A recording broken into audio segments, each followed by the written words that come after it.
Hello বন্ধুরা, তো আজকে আমি একটা বড় ভিডিও নিয়ে আসতে পারলাম না, যেহেতু আমাদের টুর্নামেন্ট ছিল 18 তারিখে টুর্নামেন্টটা হওয়ার কথা রয়েছে।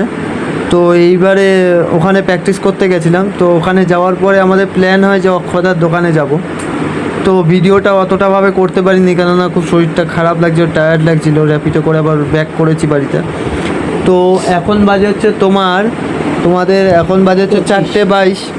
আর দাদা মার জন্য ফ্রাইড রাইস আর চিকেন কষা পাঠিয়েছে। তো যেহেতু মা চিকেনটা খায় না, তবে দাদা যেহেতু ফ্রাইড রাইসটা পাঠিয়েছে, তো মা খুব ভালোভাবে ফ্রাইড রাইসটা খাচ্ছে। তো দেখো, তো মা, অক্ষয়দা যে তোমার জন্য এই ফ্রাইড রাইসটা পাঠিয়েছে, তুমি খুশি হয়েছো?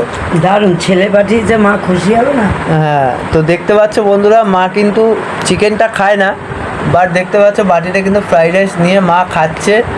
যেহেতু দাদাকে তোমাকে বলেছিলাম, মা কিন্তু বলছে বারে বারে, মা তুমি দাদাকে বলে দাও যে আসার কথা বলছিলে। তো মা বলছিল দাদাকে আসার কথা, আর দাদা যেহেতু ফ্রাইড রাইসটা পাঠিয়েছে, মা খাচ্ছে। তো মা খাক।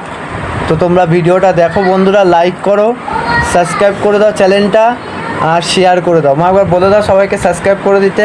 সাবস্ক্রাইব করে দাও। হ্যাঁ, আমার খুব ভালো লেগেছে, বলার মতন না।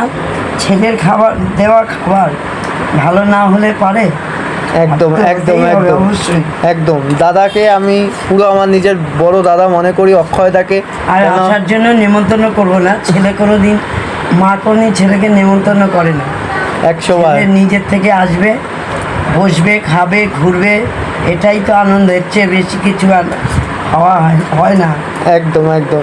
তো মা এখানে রিভিউ দিয়ে দিয়েছে। তো চলো বন্ধুরা, আজকের জন্য ভিডিওটা এখানে আমি এন্ড করছি। তো মা একবার টাটা করে দাও বন্ধুদের।